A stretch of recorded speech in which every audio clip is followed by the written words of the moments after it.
What's up, everyone? Welcome to my YouTube channel. I'm Tamara, and today I really want to focus on sensitivity and temper of borderline personality disorder and narcissistic personality disorder.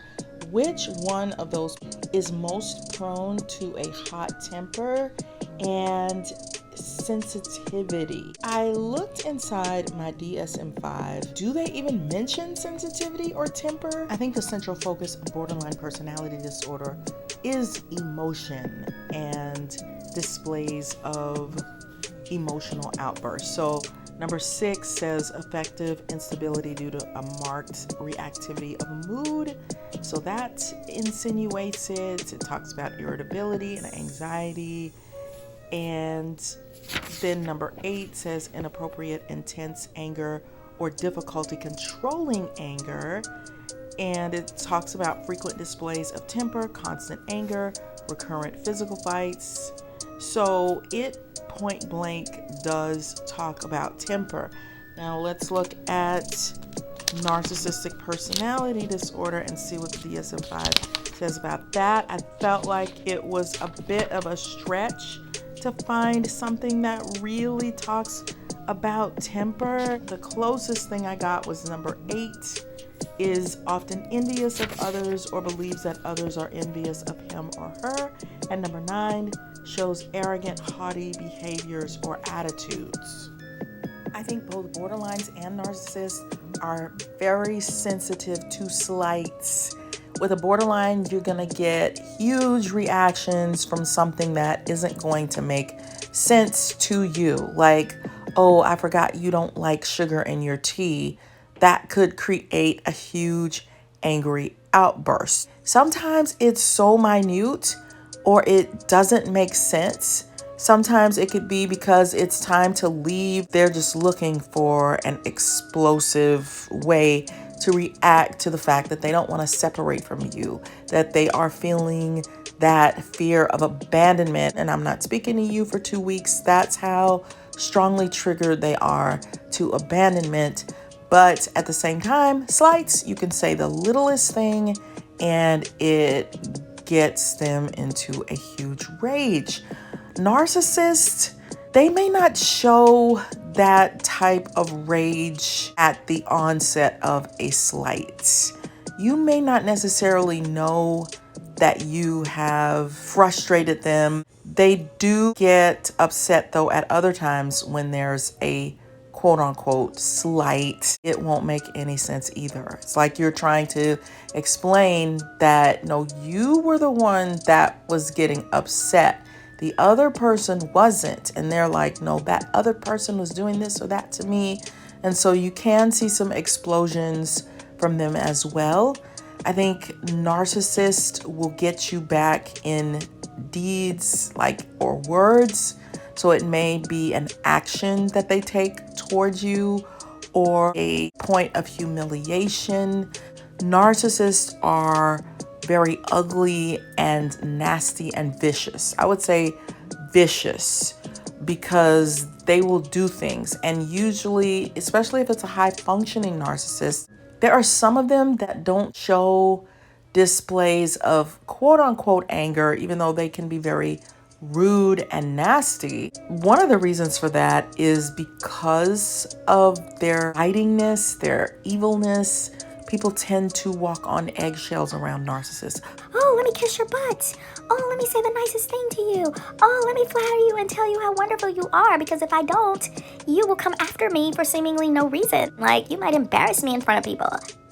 Sometimes if they're very attached to someone, they also don't want someone getting close to their person in a way. So they may be triggered into, let me humiliate my favorite person and make them look stupid or crazy to the people around them. And then when you're one-on-one with a narcissist, they're very kind, they're very nice. You have great conversations. They don't want other people to see your greatness. So they try to put you down and make you feel stupid so that you don't overshadow their limelight. Narcissists can be very biting, very vicious, very rude, very temperamental. Some of them do not act with a bite all the time. They can even seem quite tranquil and calm, and yet they're exploiting you, taking advantage of people. You do my work for me because it's going to benefit me. They can be temperamental as well and be nice, nasty. You'll get a lot of that. With borderlines, you're gonna see more of just absolute emotional displays of anger. Because when I think of who's the most stable, usually the narcissist, I feel like they can be more quote unquote independent, even though some of them aren't, especially if there's a mixture of borderline in there, you're gonna see more neediness.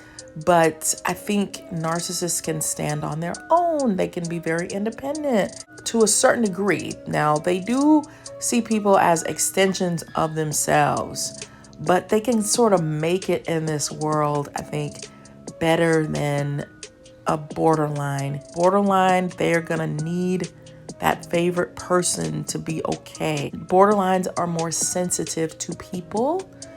Their sensitivity lends them to be very compassionate and caring about their needs. If you're really upset, a borderline can be very loving and caring and sweet and gentle and helpful and hey, I'm all in. They have a deep capacity, which I've talked about in some of my other videos. So I think they are very sensitive. I think narcissists can also be sensitive, believe it or not, to a certain degree. They can show you they care by bringing you some water. Some of them do have the capacity to talk about feelings and emotions and things that you're going through, and they can be okay, and yet they can be very intolerant of feelings as well.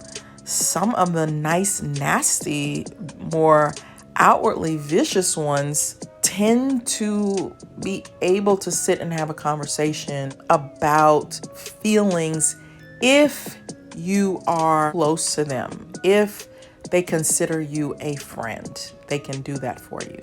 If you're not a friend, like they can't stand you for whatever reason, or you're seemingly too needy, because there's a lot of narcissists that like strong people and independence. They don't like weakness.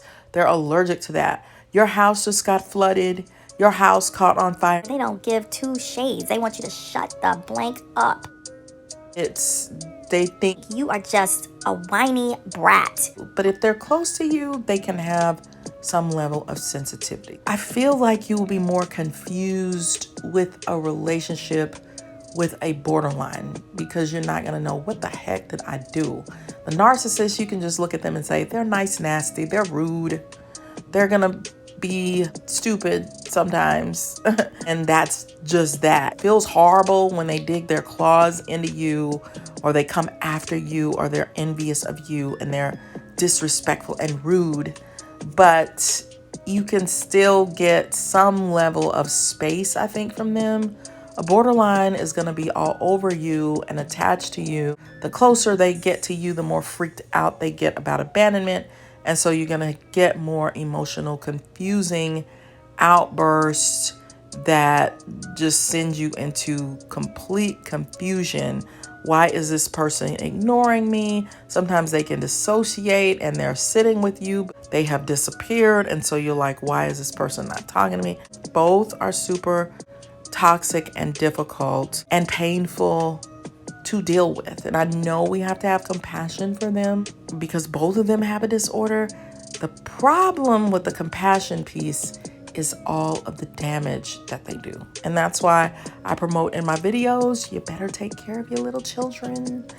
You don't want to create a narcissist, especially if you have some narcissist genetic or borderline propensity in your genetic makeup, then you want to be especially careful with raising your little kids and bonding and all that stuff. So anyway, definitely check out my playlist. I have a ton of videos on borderlines and narcissists, and I'm going to give you information that the DSM-5 is just not going to give you all the time. I'm a counselor, so I know what I'm talking about.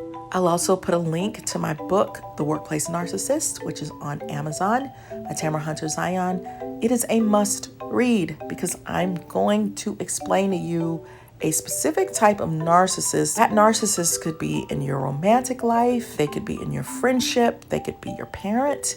And so I'm going to break all that down. You want to be ready for it and you want to have some strategies. So check it out and I'll see you, my friends, on the next video. Bye.